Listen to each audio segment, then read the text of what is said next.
Ես ողջունում եմ մեր բոլոր ռադիոլսողներին եւ ռադիոդիտողներին։ Դուք դիտում եւ լսում եք Գործարար Ալիքը, տաղավարում աշխատում է Լիաննա Խաչատրյանը։ Այսօր մեր հյուրն է քաղաքագիտության դոկտոր, Ռումինիայում նախկին դեսպան եւ Կովկասի ինստիտուտի փոխտնօրեն Սերգեյ Մինասյանը։ Բարև ձեզ, պարոն Մինասյան։ Բարև ձեզ։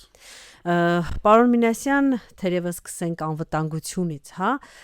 խոսել վերջին շրջանում հայտնի պատճառներով Իրան-Ամերիկա բախումը եւս մեկ անգամ սրեցին հարցը, որը թերևս դեռևս 2020 թվականից էր դրված սեղանի վրա, ինչ է լինելու անվտանգության ճարտարապետության հետ մեր տարածաշրջանում, ու չնայած նրան, որ բուն պատերազմական գործողությունների ընթացքում ընդհանուր պատկերը մեր տարածաշրջանի վատը չէր, առնվազն ինձ թվում է դուք էլ տեսած կլինեք այդ ինքնաթիռների հոսքի պատկերը, որ վերևում չկար, ներքևում չկար եւ միայն մեր տարածաշրջանը, ասես խաղաղության խաչմերուկ լիներ, առնվազն գոնե ինքնաթիռների համար, այսինքն այդ պահին պատկերը բավականին դրական էր թվում, բայց եթե երկարաժամկետ ենք փորձում պրոյեկտել խնդիրը, թե ռուս-ուկրաինական դաշտում, թե ռուս-եվրոպական դաշտում, թե Իրան-ամերիկյան հակամարտությունը, կարծես թե մեզ այնքան էլ լավ կանխատեսումներ չեն սպասում։ Ձեր դիտարկումները։ Դե գիտեք, ընդհանրապես կանխատեսումներ ապագայի մասին շատ դժվար է։ Ինչքան որ գիտեք, բայց բնականաբար դուք որ դեր հարցը տալիս եք, ես ուշադրություն դարձրեցի այն բազմիցս նշված այն հանգամանքի մասին, որ այո, փաստացի ստացվում է, որ եթե այս մերձավոր արևելքի կամ Իրանի շուրջ հակամարտությունը խորանա կամ գոնե ինչ որ որոշ չափով ոչ ստաբիլ, բայց շարունակվի, մի կողմից, մյուս կողմից նաև արդեն 5-րդ տարին շարունակվող ուկրաինական պատերազմը, եթե դուք նայում եք քարտեզին, իսկապես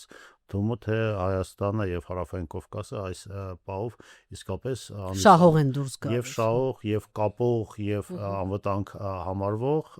ինչ որ մի գոտի, ինչը որ դրա հետ մեկտեղ նաեւ Պարզը որ ունի բազմաթիվ բացատրություններ, սա այն բացատրություններից, որ իրանական այդ հակամարտության վերջի այս ընթացքում, այս 40 օրվա պատերազմի ընթացքում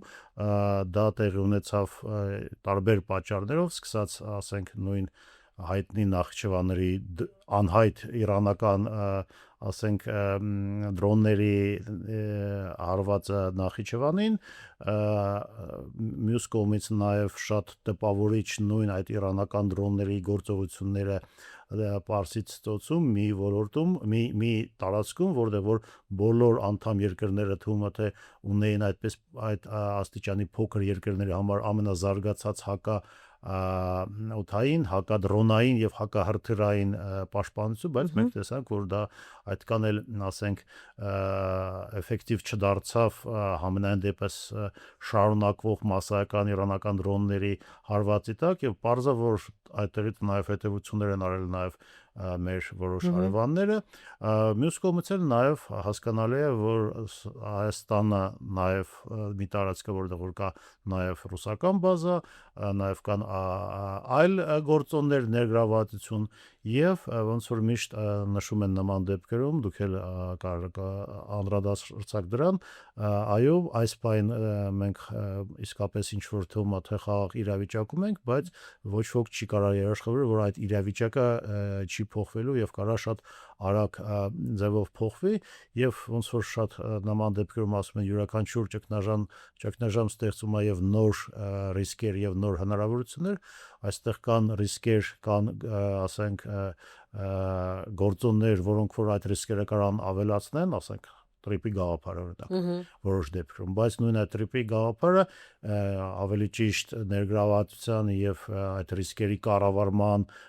որոշ սխեմայի դեպքում նաեւ կարա դառնա հնարավորություն եւ մեզ համար եւ նաեւ այդ պրոյեկտի մեջ ներգրաված կամ դեռ չներգրաված այլ ուժերի արտաքին դերակատարների համար, բայց այդտեղ կարծում եմ դեռ շատ բայցեր կան, շատ պարզ պատճառով մենք տեսնում ենք, որ իրանական պատերազմի շուրջ այդ հրադադարի ռեժիմը դեռ հաստատված չի, ոչ մի բան չի երաշխավորված, ոչ հրադադարի ռեժիմի շարունակականությունը, ոչ հնարավոր նոր էսկալացիայի բռնկումը կամ շարունակվող միքս եւ հրադադարների եւ ինչ որ ցածր աստիճանի ինչ որ ռազմական գործողությունների Իրանի շուրջ այդ բոլոր գործոնները իր դերը խաղում, բայց մյուս կողմից էլ նաեւ Միացյալ Նահանգների այս կեցվածքը, որ մենք տեսանք, որ փաստացի ունենալով բացարձակ ռազմատեխնիկական առավելություն, ժամանակակից տեխնոլոգիաներ սկսած նաեւ վերջացրած նաեւ արհեստական բանականությամբ այդ բոլոր գործոնները իր դերը խաղացին, բայց ռազմական ոլորտում, բայց քաղաքական ոլորտում պարզվեց, որ Միացյալ Նահանգները չափազանց խոցելի են եւ ներքաղաքական եւ էներգետիկ աղբատության եւ այլ, այսինքն դա այն տարբերակն էր, որը դասական կլաուզևիցյան, ասենք, շրջանակներում շատ հստակ բացատրում որ պատերազմները դու կարաս ռազմական առումով հաղթես կամ ինչ որ հաջողություններ ունենաս, բայց եթե ապահովված չի այդ պատերազմի քաղաքական նպատակը կամ նպատակահարմարությունը, ապա պատերազմները կարող տարբեր ձևով ավարտվել։ Եվ այդ տարբեր ձևերը Միացյալ Նահանգների իր դաշնակիցների համար կարող տարբեր ձևերով արտացոլվեն, մենք դա օրինակ տեսնում ենք աննախադեպ ինչ որ ՆԱՏՕ-ի հնարավոր ճգնաժամի ֆոնին, եւ այդ ճգնաժամի դերակատարը բնականաբար աննախադեպությունը այն է, որ հանդիսանում են հենց Միացյալ Նահանգները, եւ եթե այդ ֆոնի վրա մենք դիտարկենք այդ բազմաթիվ բայցերը,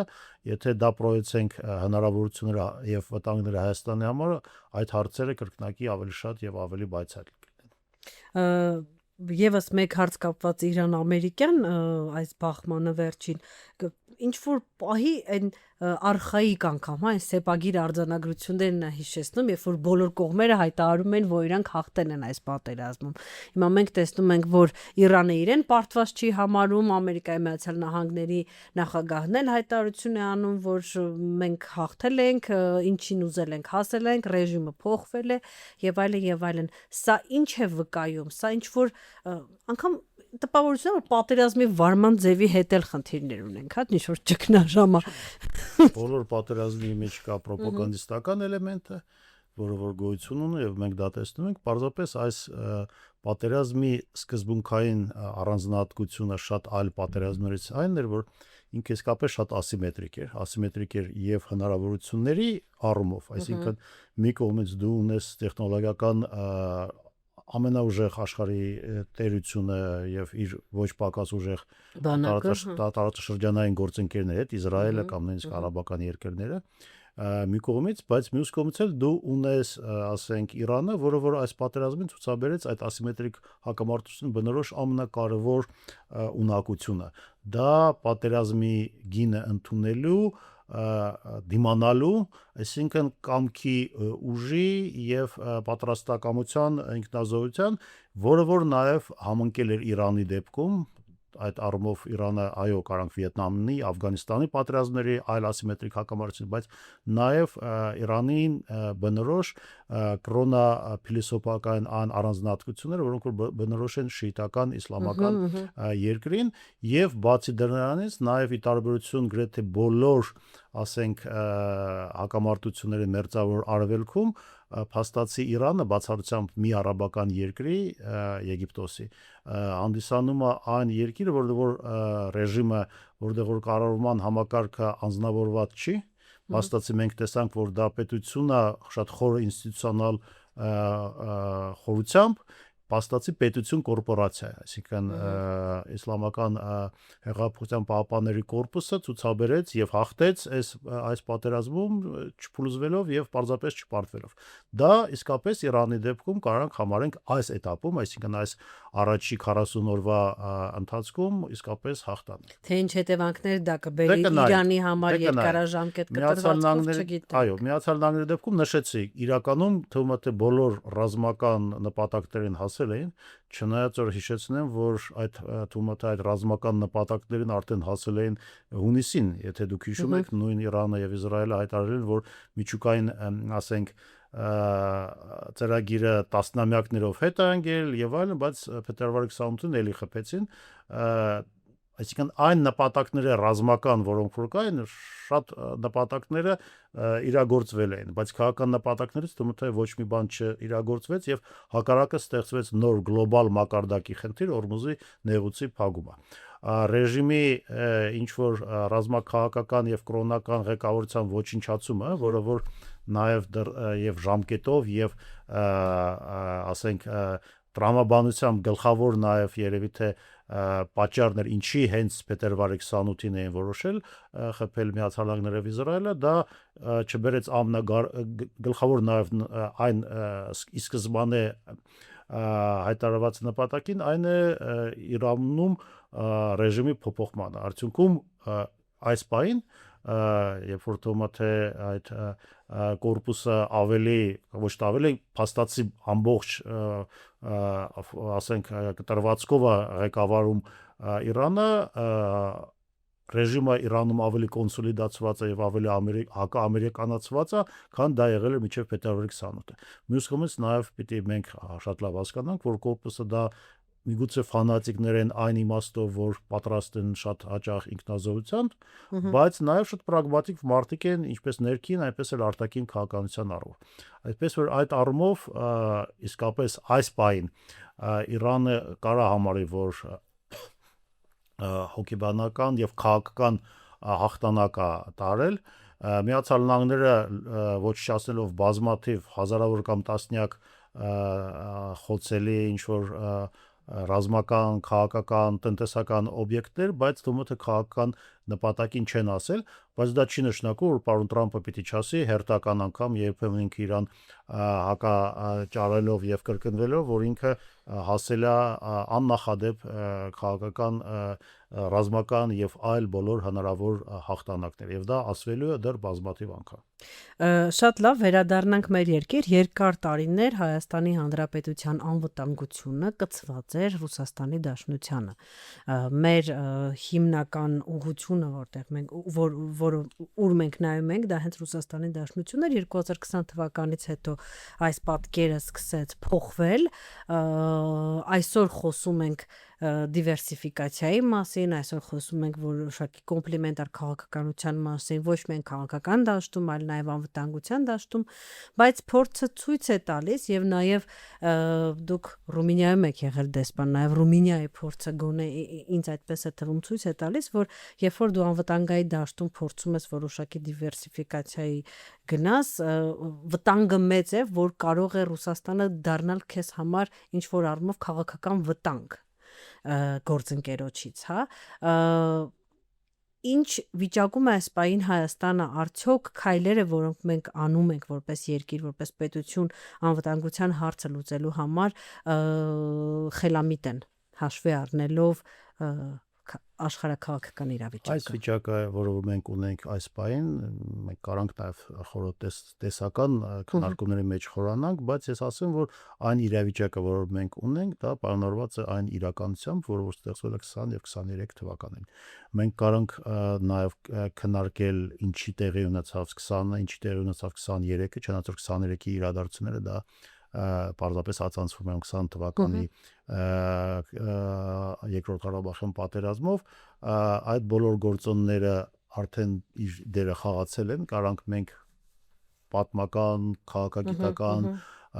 ռազմավարական եւ ռազմական տեսանկյունից քննարկենք, բայց այն ինչ որ տեղի է ունեցել, արդեն տեղի է ունեցել։ Հետևաբար այս պահին Հայաստանը նաեւ այդ դիվերսիֆիկացման, ասենք ռազմավարությունը որոշ չափով նաև դա ստիպված է անում, որովհետև երբ որ Ռուսաստանը այդ տարբեր պատճառներով այդ ռազմավարական հնարավորությունները, հույսերը, այդ թվում նաև ոչ միայն կոնկրետ հայ-ռուսական կամ մեր տարածաշրջանային համատեքստից է դա կապված, ասենք Ուկրաինայի պատերազմից հետո նաև հասկանալի է, որ Ռուսաստանը պարզապես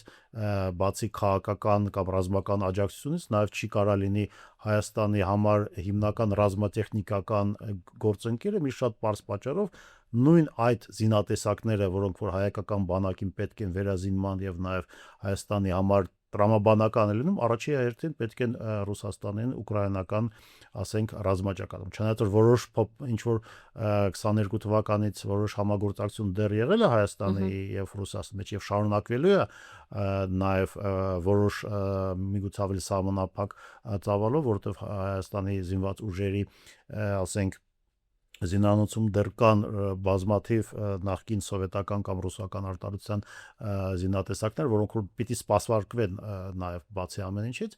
բայց նաև այդ դիվերսիֆիկացիան, այդ ռազմատեխնիկական առումով դա նույնպես մի կողմից ստիպված էր Հայաստան անել, գնալու առնելու, ասենք Հնդկաստանի զինատեսակներ, որոնք որ այս պայն դեռ մշտապես եւ մասշտաբային մեծամասամբ որոշ ռազմատեսակներ մարտի դաշտում չեն, ասենք, փորձարկվել, որոշները փորձարկվել են իդեպ վերջերս այդ Պակիստանի եւ Հնդկաստանի միջև կարճաժամկետ ռազմական գործողության մասին, բայց դրա մեկտեղ նաեւ այդ ռազմատեխնիկական համագործակցության մեջ նաեւ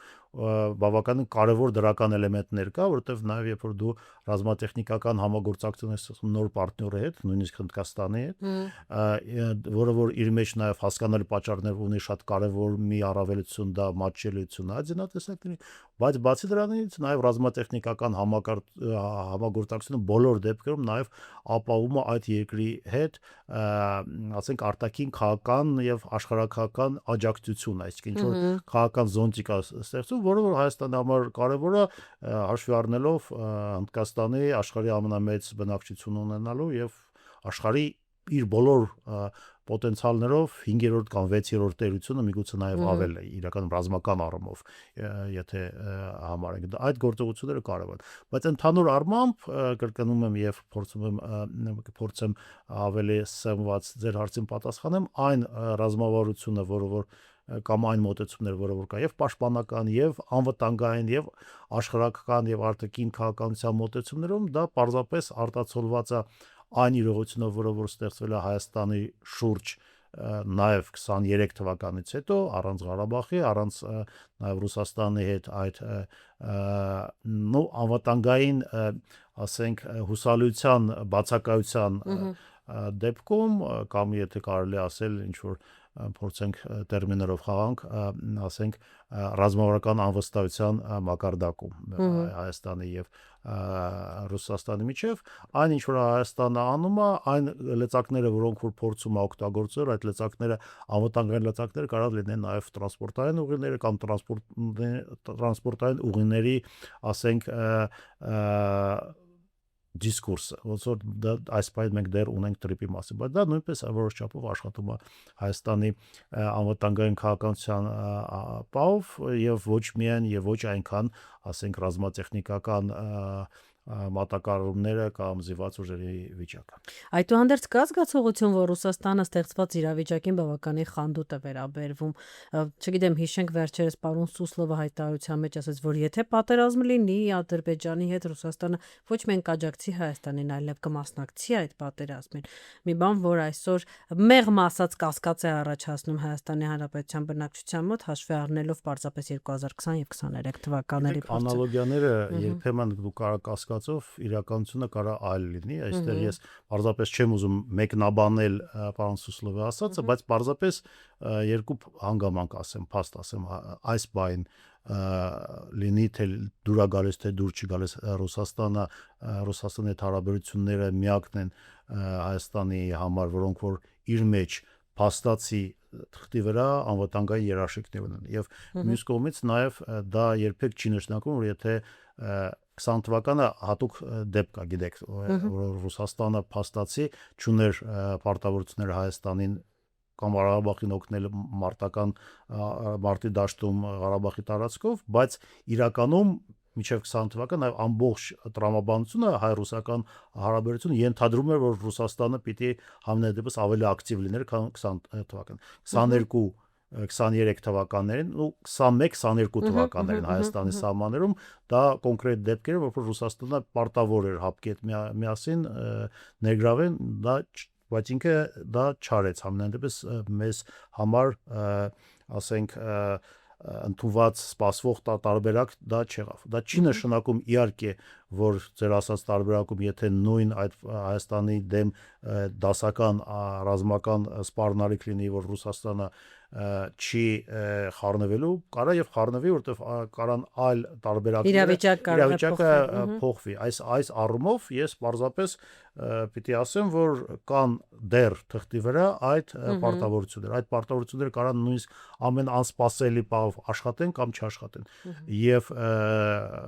ռազմական փորձագետների, ռազմական հետազոտությունների զբաղվող մարդկանց համար նաև շատ կարևոր է իմանալ, թե կոնկրետ այս դեպքում նախորդ փորձը օգտագործվում է լիովին, թե չի օգտագործվում։ Եվ շատ հաճախ գրեթե միշտ ոչ միայն մասնագետները, այլ նաև առաջերտին քաղաքական գործիչները խափնվում են եւ այդ ծուղակի մեջ են ընկնում։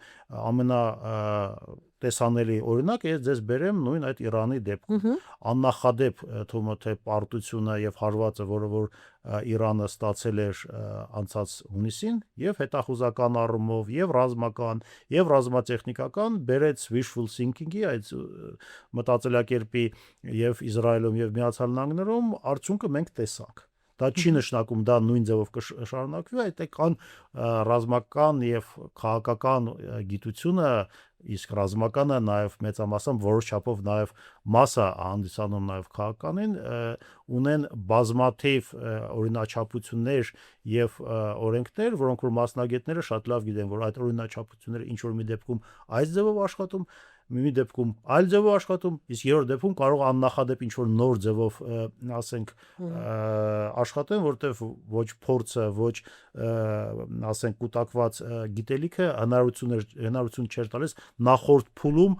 պատկերացնել, որ ռազմական գործողությունները նման ձևով լինելու։ Եվրոմիության հետ ակտիվ համագործակցությունը եւ առհասարակ եվրոպական երկրների հետ, ինչու եմ սա տարանջատում, որովհետեւ մենք գիտենք, որ Եվրոպան բավականին շատ տարբեր երկրների համագումար է, հա։ Եվրոպական երկրների հետ համագործակցությունը էլի իմաստ տալիս է, օգուտ բերում է Հայաստանի Հանրապետության անվտանգության այս, չգիտեմ,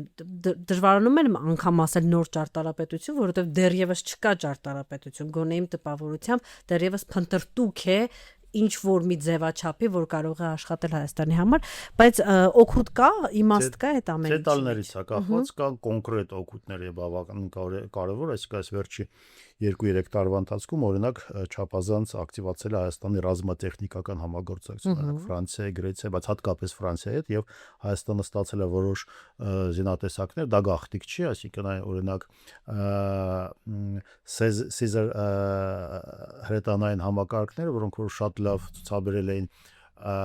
իրանց Ուկրաինայի ռազմաճակատներում ֆրանսիական արտադրությամբ դա կարևոր է եւ ոչ միայն ես չեմ ուզում բացել, բայց այսինքն մենք ունենք բավական զարգացած եւ բավականին հեռանկարային համագործակցություն, դա օգուտ է, դա նաեւ բարձր որ բացատրվում էր բացի ամենից, նաեւ Հայաստան-Ռուսաստան այդ դինամիկան, որը որ հնարավորություն տվեց նաեւ հակառակ դինամիկա ռազմատեխնիկական օրինակ ստեղծել Հայաստանի եւ Ֆրանսիայի միջեւ։ Դա մեկը, երկրորդը ամենակարևորը զարմանալիորեն այնպես ստացվեց, որ մենք շատ բազմաթիվ անգամ խոսում ենք, որ Եվրոմիությունը ինքը իր համար եւ շատ այլ դեպքերում չի կարող ինչ-որ երաշխիքներ տրամադրել եւ դեր խաղալ որպես անվտանգային գործընկեր կամ անվտանգության մատակարարող, բայց փաստացի ոչ զինյալ քաղաքացիական դիտորդական առաքելության տեղակայումը եվրոպական Հայաստանում Հայաստանի համար շատ կարևոր այդ շրջանում 22-23 թվականներին կարծում եմ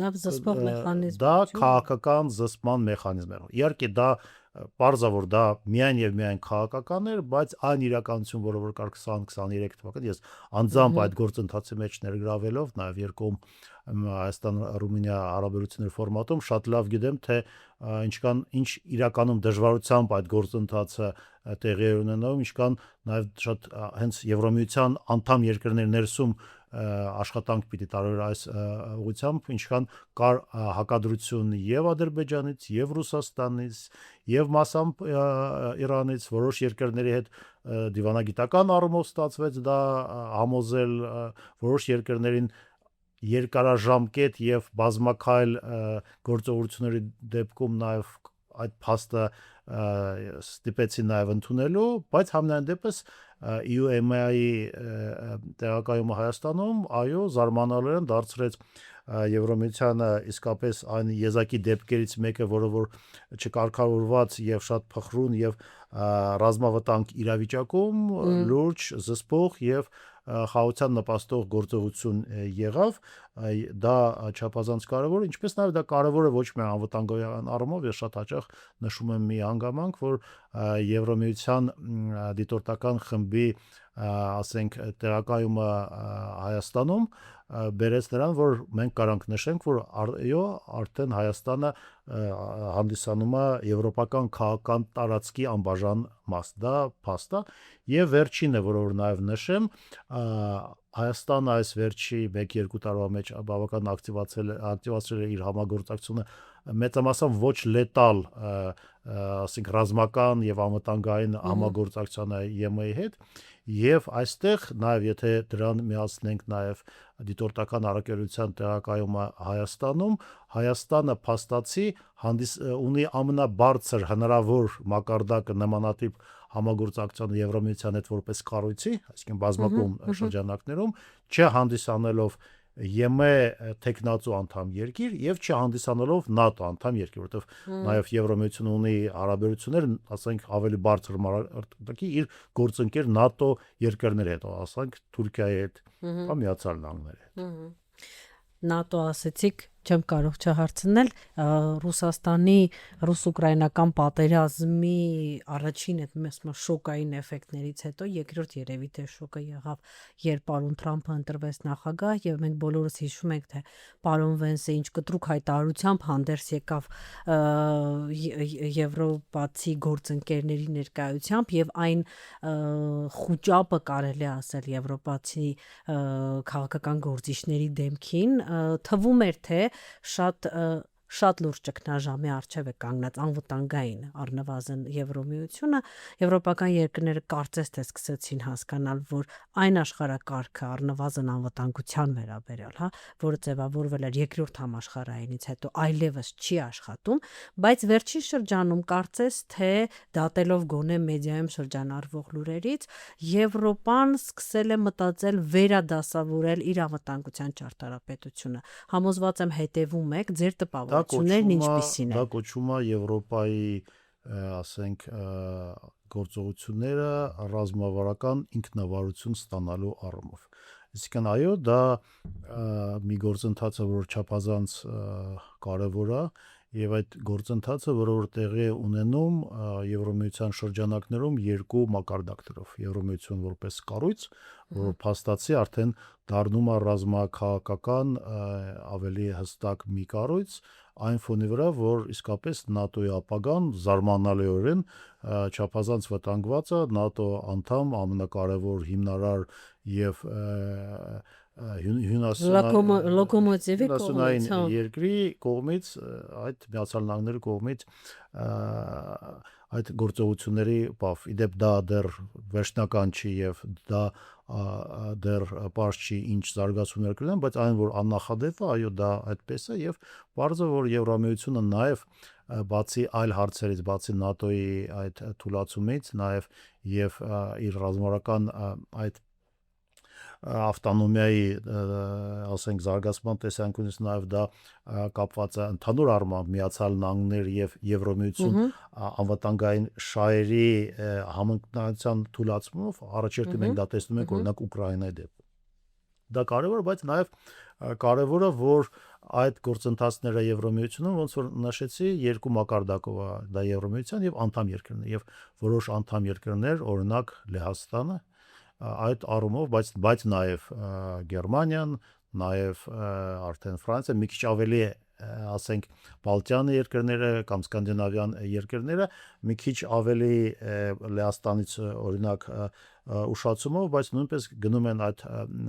ավելի միլիտարիզացիայի ճանապարհով, բայց դա երկարաժամկետ գործընթաց է եւ բարձր որ լիակատար ռազմաքաղաքական, ռազմատնտեսական, ռազմատեխնիկական եւ պարզապես ռազմական ինքնաբավությունը դեռ Եվրոմիությունը բավականին երկար ժամանակ դեռ չի ստանալու որպես կառույց։ Առանձին երկրները ունեն հնարավորություն բավականին լուրջ ռազմական դերակատարություն խաղալ, ներառյալ նաև միջուկային միակ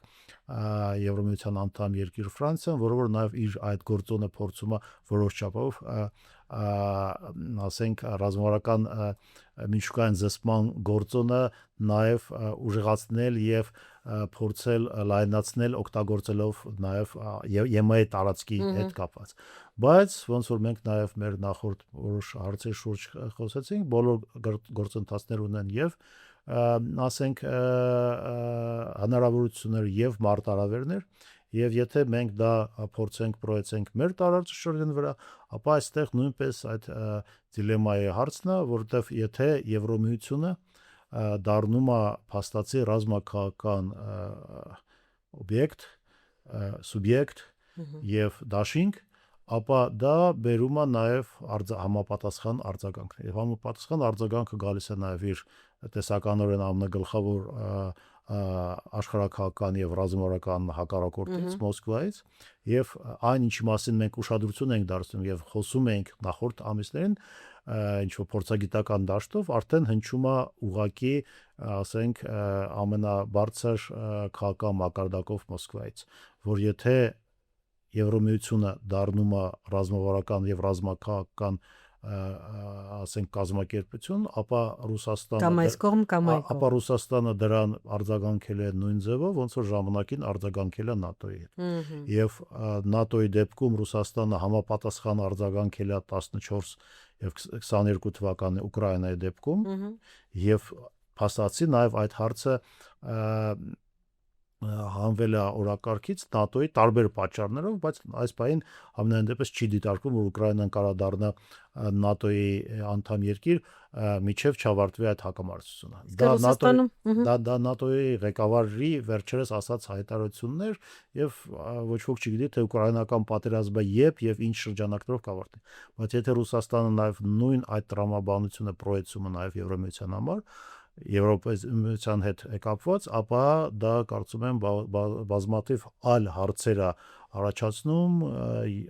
եւ ընդհանուր հետխորհրդային տարածքում եւ բնականաբար նաեւ պրոյեկցելով դա առնվազն հարավային Կովկասի։ Ռուսաստանում չկա զգացողություն կամ միտք, որ Եվրոպայի այս անվտանգային փոփոխությունների գլխավոր մեղավորը հենց Մոսկվան է, այսինքն հարձակում Ուկրաինայի վրա։ Գիտեք, դա չափազանց քաղաքականացված մեկնաբանությունների հարց է, որը որ քաղաքագիտության մեջ կոչվում է անվտանգության դիլեմա, այսինքն հակառակ կողմը դիտարկում է քո գործողությունը որպես անմիջապես իր հանդիսացող վտանգ եւ քո գործողությունները, որոնք որ դրան հակազդում են, այն մյուս կողմը հակառակ ձևով է դա ասենք գնահատում, այսպես կոչված Ֆուկիդիդյան պարադոքսա կոչվում, փակ շրջանի նման։ Այո, այսինքն Ռուսաստանը համարում է, որ ինքը արձագանքել է Ուկրաինային որպես պատասխան ՆԱՏՕ-ի դեպի արևելք եւ նաեւ հետխորհրդային երկրները կլանելու առումով եւ իր գործողությունը նույնիսկ ուղակի 22 թվականի դեպքում հարձակումը Ուկրաինային փորձում են մարդիկ իսկապես շատ ամենալուրջ մակարդակով համոզված են եւ փորձում են մեկնաբանել որպես ինքնապաշտպանություն եղել, նույնիսկ եթե դա եղել է հաստատի ռազմական ռեգուլար պատերազմի ՆԱՏՕ ՄԱԿ-ի անդամ անկախ երկրի դեմ, արևմուտքում Ուկրաինայում եւ շատ այլ այդ երկրներում համարում են, որ Ռուսաստանը ընդհանրապես իրավունք չուներ ասենք որևէ վետո կամ դրան դեմ լինել, որովհետեւ Ուկրաինան ինքնավորոշում իր ասենք ճակատագիրը եւ ոչ ոք իրավունք չունի դա ասելու եւ այն ինչ որ եղել է Ռուսաստանում դա կոնկրետ ագրեսիան էր եւ 14 եւ 22 թվականին միջև այդ ինչ ա եղել դա Ռուսաստանի մեկնաբանությունը իրանց չեն հետաքրում եւ պարզ է որ մենք այդ իրավիճակը կարանք պրոյեկտենք ոչ թե ռուս-ուկրաինական Ռուսաստան-Եվրոպա իրավիճակին մենք կարանք ասենք Թայվան, Չինաստան, Միացյալ Նահանգների այդ պարադոքսը բանն կամ ասենք Միացյալ Նահանգների կողմից ասենք այդ նոր Մոնրոյի դոկտրինի, Դոնրոյի դոկտրինի իրագործում ասենք Լատինական Ամերիկայում, որը որ փաստացի եթե նայես, դա խոսում է նրա մասին, որ Ամերիկացի Նահանգները խոսում են նույն ռեալ պոլիտիկի լեզվով, ինչ որ Ռուսաստանը խոսում էր վերջի 30 տարիներ։ Ես էլ չեմ ասում ընդհանրապես նաև քաղաքական, իրավական եւ այլ տրամաբանության եւ ասենք անալոգիաների մասին, եթե դիտարկենք Իրանի դեմ այս վերջի գործողությունները, ոնց եղավ, ինչին բերեց եւ ինչով է պրևենտիվնի ուդար կոչվածը այստեղ էլ աշխատեց, պրևենտիվն էր, բայց այո, Իրանի դեպքում նաեւ կա մի ուրիշ կարևոր հանգամանք, այստեղ ռազմավարական հաշվարկները պիտի նկատի ունենք ոչ միայն Միացյալ Նահանգների, այլ իր փոքր թվում է թե բայց որոշիչ։ Ես հենց Իսրայելի մասին էլ խոսում եմ, այո։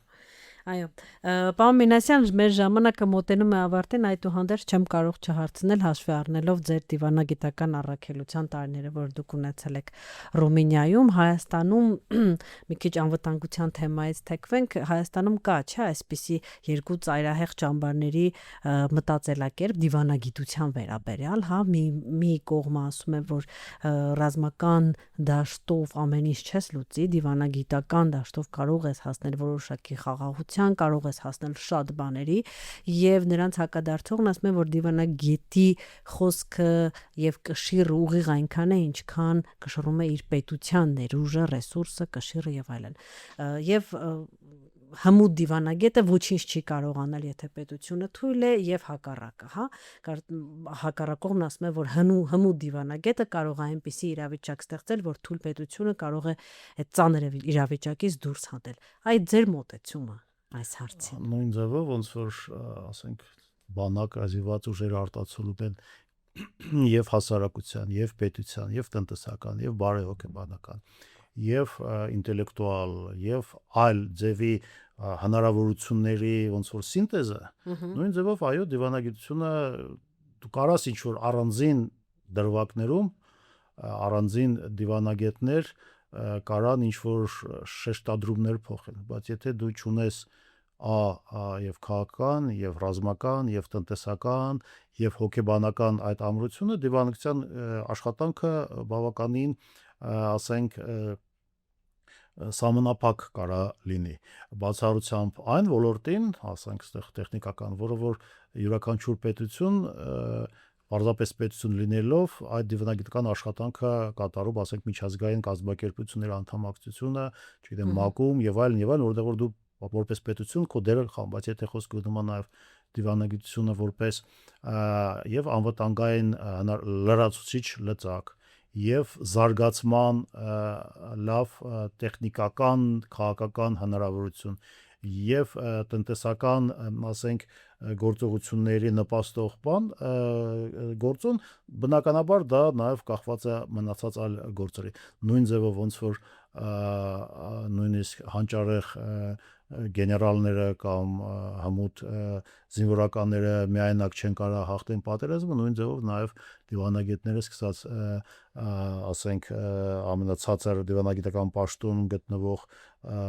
մարդուց եւ վերջացրած նախարարներով կամ դեսպաններով նույնպես չեն կարող վճռորոշ եւ միայնակ այդ դերը խաղալ։ Այսինքն դիվանագետի գործը